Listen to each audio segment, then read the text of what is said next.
G'day guys, welcome to a new episode of Bogan'S Guide to Wine. I'm Sampy. And I'm Lurchy, how you going? We got out of the shed today. It's a wonderful winter's day here in Geraldton, so we've gone out and gone to the Sirocco bar here on the foreshore in Jarrow. It's a wonderful place to come down and have a nice bottle of plump. They've got a nice little range there. Yeah, not bad, eh?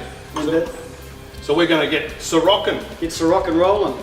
Now, the owner of the place, Mark, he's suggested that we try this Mandoon Shiraz. Uh-oh, Mandoon! Now this is from Swan Valley, and Swan Valley is just down the road from us. Or when you live in Geraldton, anything within 400 kilometres is just down the road. Swan Valley, very underrated area. Hugely underrated. It's we've had a bit of a wine tour there once and had an absolute ball, and yeah, the dark side came out. I've had some rippers in my day. So, but Shiraz, I would have never associated Swan Valley with Shiraz at all, though. Yeah, I can't say I've had too many Shirazes from down that way. No, so...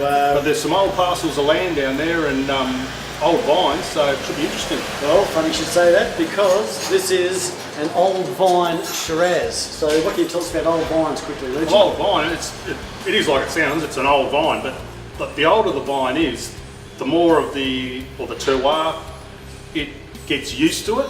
It produces wine that's distinct from the area. Yep. Gives it a particular flavour. Yep. But you'll also find it's probably been dry grown as well, so it's not going to produce very big yields, but what you do get is going to be quite intense in flavour. So they're making the vines, working really, really hard to produce what grapes they do produce. It's an old granddad vine, mate. It's just doing what it can, but what it does is wicked. Just comes out with lots of little bits of wisdom. Right. Alright, so anyway, let's have a look at this thing. It's lovely and dark. It's got a real purple sort of hue to it. Not often most of the ones we've had recently have just been almost a solid colour right up to the edge of the meniscus there, but it's running out quite light, which is... It goes light at the edge, doesn't it? Yeah. And this is, what year is this? This is only 2011, so it's, you expect that in sort of something a bit older. But Grandad grapes, but it's a bubby wine. yeah. Now the legs, they're nice and thick. They're coming down nice and fast. Quite a few of them. So it's looking to me minimum 14. What do you reckon? yeah, I was going to go 14. But like I say, point of difference. So I'm going to go 14 and a half. All right. Let's have a look. On the back again. I'll never get this right the first time around. 14.5. Sampy, you've usurped me. I'm getting better. All right, let's have a smell. That's got a nice,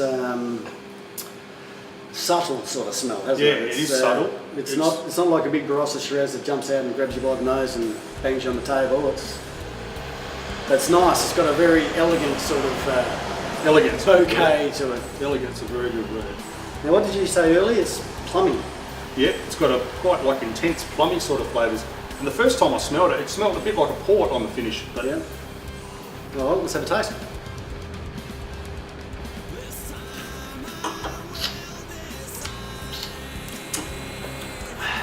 that glides over the tongue nicely. That's super smooth. That's once again, comparing it to the Barossa Shiraz, it's not confronting at all. It's just very smooth, velvety, Subdued.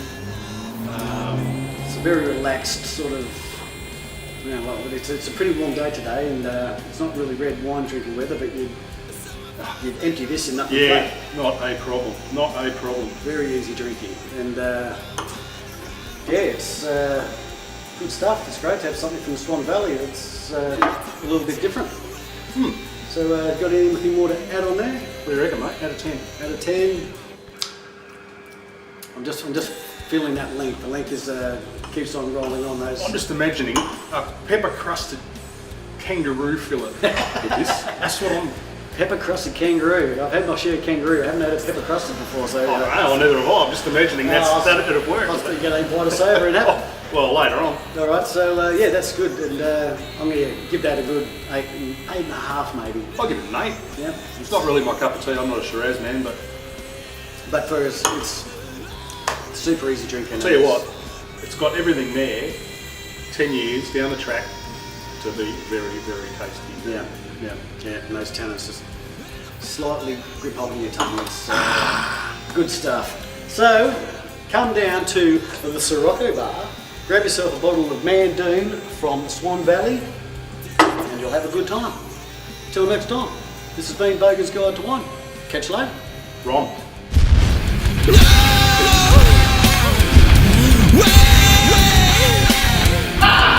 G'day guys, welcome to a new episode of Bogan'S Guide to Wine. I'm Sammy. And I'm Lurchy, how you going? And we've got no Mr. Blues today. Because he's got a busted bunghole. Busted bunghole, so he's shooting through the eye of a needle at the moment. So we're going to out here at the Sirocco bar here in Geraldton to mourn his. No, we're talking too much about his ass.